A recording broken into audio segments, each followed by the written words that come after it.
हाल चाल है? ठीक हो जनाब? अज जगह है मेरे असीं जा रहे हैं जनाब जीओ वाली दरबार से जगह जनाब जाके सलाम करते हैं नाले भाग लेके आते अज तो पाकिस्तान का विजिट शुरू हो गया अज तो जड़ा ਕੰਮ ਹੈ ਇੱਕ ਤੇ ਤੂੰ ਮੈਂ ਜੀ ਨਾਲ ਗੱਲ ਕਰਨਾ ਤੇ ਕੀ ਨਾ ਲਵਾਣਾ ਇਹ ਇਹਦੇ ਵਿੱਚ ਕੰਮ ਹੈ ਇੱਕ ਬੰਦੇ ਨੂੰ ਮਿਲਣਾ ਹੈ ਨਾ ਤੇ ਅੱਜ ਕਰਨਾ ਨੇ ਫੋਨ ਜਾ ਕੇ ਨੰਬਰ ਲਖਾਣ ਕੋਈ ਨਾ ਹੋਣਾ ਮੈਂ ਤੂੰ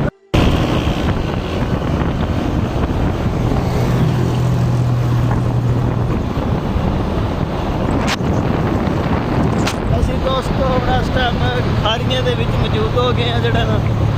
एंट्री कर ली है अड्डे दे विच चेक करो अड्डे दा व्यू जनाब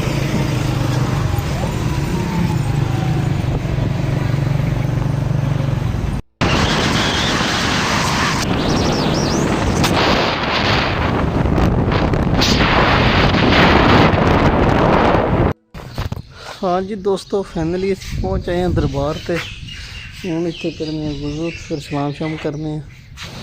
करने जनाब तो दरबार का व्यू भी माशाल्लाह जी माशाल्लाह बड़ा ही अच्छा तो बड़ा प्यारा दरबार है दरबार की एंट्री है लो जी जनाब फाइनली दरबार तो जनाब सलाम शाम करके आ गए हैं जनाब राह चुन पी लिया कोटा खाक भी लिए हैं तो जनाब मेरे नाल ने चौधरी दिल साहब साहब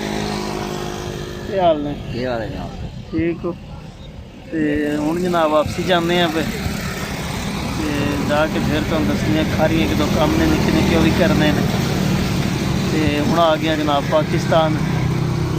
पाकिस्तान का जनाब तुम माहौल दिखाया जाएगा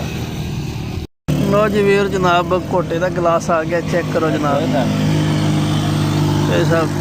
सब पी के चेक करके टेस्ट दसो बड़ी चास आई है अच्छा